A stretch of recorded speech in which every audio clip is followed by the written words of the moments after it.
Hi, Wendy.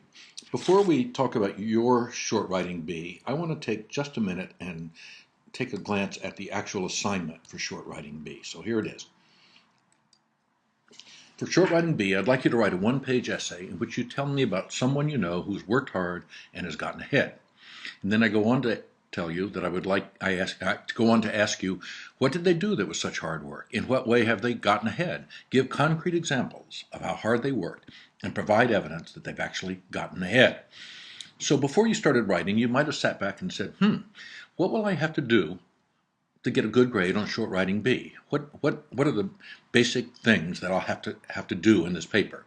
And because we've talked about it so much this semester, I hope the first thing you'd think of is I have to have a single clear thesis. And you do. And furthermore, for this assignment, you even have an idea of what that thesis is going to look like. It's going to look like this. Somebody, fill in the blank, worked hard and got ahead. And then you also know that in order to prove this thesis, which is a kind of tricky thesis, it actually has two parts. In order to prove it, first you're going to have to prove that they worked hard, present evidence of that, and secondly, you're going to have to prove that they got ahead and present evidence of that.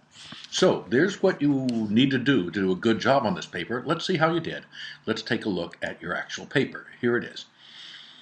So you're going to write about your friend Tracy, and you say that she worked hard and she's gotten ahead by applying herself and giving her all to whatever she works on. Now, as I started reading this, I thought, uh-oh, this is another one of those papers that's going to tell me she worked hard, but not give any concrete examples. You tell me she applied herself. You tell me you gave her all to whatever she worked on. And then you say she sorted out her options, decided where she wanted to be. After considering all these options, she enrolled in college, wanting to pursue a degree in nursing. She saw counselors. They got her on her way. After years of school, her hard work studying, and her constant struggle between.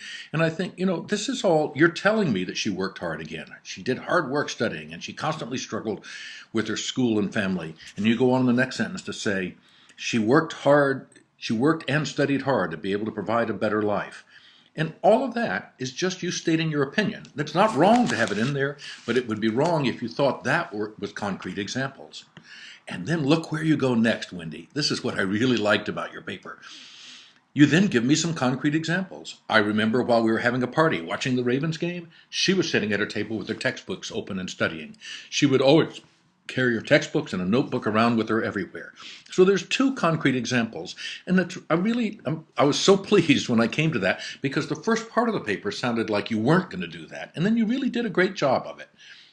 Could you do more? Of course you could do more, but more of this kind of stuff. But you did it, and congratulations. I was really happy to see that. But now we have a second task for this paper. We have to prove that she got ahead as a result of all this hard work. And you tell us in the next paragraph, she's a registered nurse, she works at shock trauma, she's secure in her career, makes a healthy and happy future, she's successful, and she's enrolled in a program to get a master's degree.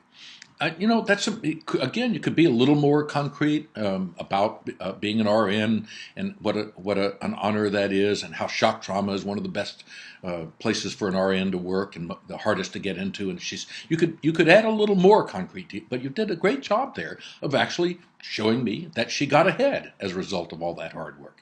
So congratulations, you did a great job on this paper, and I think. As much as I would like to find some flaw in it, I think that I'm going to give you 25 points out of 25 on short writing B, because that doesn't mean it's perfect. Doesn't mean there weren't a few little grammar mistakes and other things and it doesn't mean you couldn't have added a little more in the way of concrete details. But you did the basic thing I asked you to do, and you did a really great job of it. Congratulations, Wendy. See you on Tuesday.